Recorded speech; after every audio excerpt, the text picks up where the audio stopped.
Do ghosts exist in One Piece? Today we're here to answer that question, so let's get into spirits and souls in the One Piece world. Perona. Perona is a user of the Horo Horo fruit, or basically the ghost fruit in One Piece. She has the ability to literally create ghosts, so the concept of ghosts clearly exists in the One Piece world in general. These negative hollows act like ghosts and can't be hit with physical attacks or burned with fire.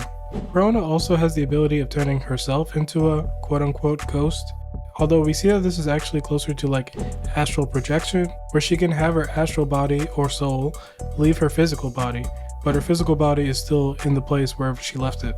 This actually wouldn't be the only time that we see astral projection in the story.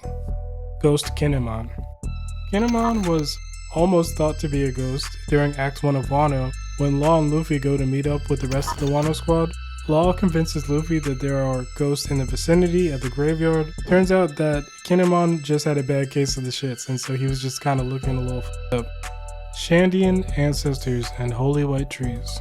The Shandians had these sacred holy white trees that I mentioned in my last video, if you didn't check that one, that were believed to be the place for their ancestors' souls to travel to and be their final resting place.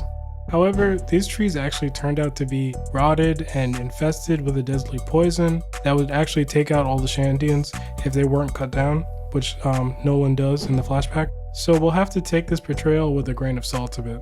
Zone fruits. Zone fruits have been said to have a will of their own, potentially even seeking out the user who will eventually eat them. This is definitely the case for the Nika Nika fruit, the one that Luffy has, because we see the Gorosei explain this, and the fact that it's basically been avoiding the grasp of the world government.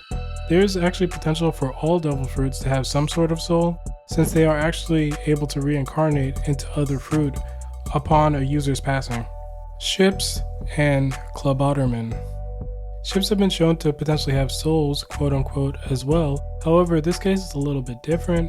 When a ship is loved and well cared for, a physical manifestation of its soul may appear. This is called a Cloboterman. We see a Cloboterman a couple times in the story with the Straw Hat's original ship, the Going Merry. The first time it's shown, Usopp sees it repairing the Merry after the Straw Hats leave Skypiea, and the Merry sustains some serious damage. This was only to prolong their trip for a little longer though, as in the next arc we learned that it's probably over for the Merry's sailing days pretty soon. We see the Cloboterman again when the crew is stuck on Enies lobby as the Buster Call starts bombing it to hell. The Merry pulls up on its own and is able to save the crew one last time before its sad, untimely demise. Brook's Yomi Yomi fruit. Brook is a user of the Yomi Yomi no Mi, or the Revive fruit. Brook actually has died already, as well as the rest of his original crew. However, when his double fruit revives him, we see that he is just a soul with no body, and he has to wander in this state until he is able to find his body again, which when he does, it's just skull and bones. This is one of our earliest confirmations of human souls definitely existing in the One Piece story. As Brook learns to control his fruit more, he is actually able to manipulate his soul and have it leave his body while still being attached. This form is often mistaken for being a ghost by many characters, although I think this is a bit closer to the astral projection that Perona showcased as well. Moria's shadows. Moria has the Shadow Devil Fruit, in which he can manipulate the shadows which each person innately has. Brook explains that shadows are basically a second soul that each person has. These shadows can be put in corpses to reanimate them, as we see with Brook's shadow being used to reanimate the corpse of the sword god Ryuma.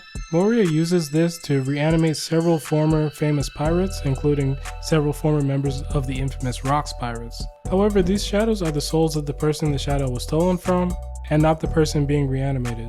So the skill and power of the shadow is what is inherited. If Moria stole some stronger shadows, he could have had a real menacing army on his hands. These shadows still have a connection to their original bodies though, so if the original body were to perish, so would their shadow.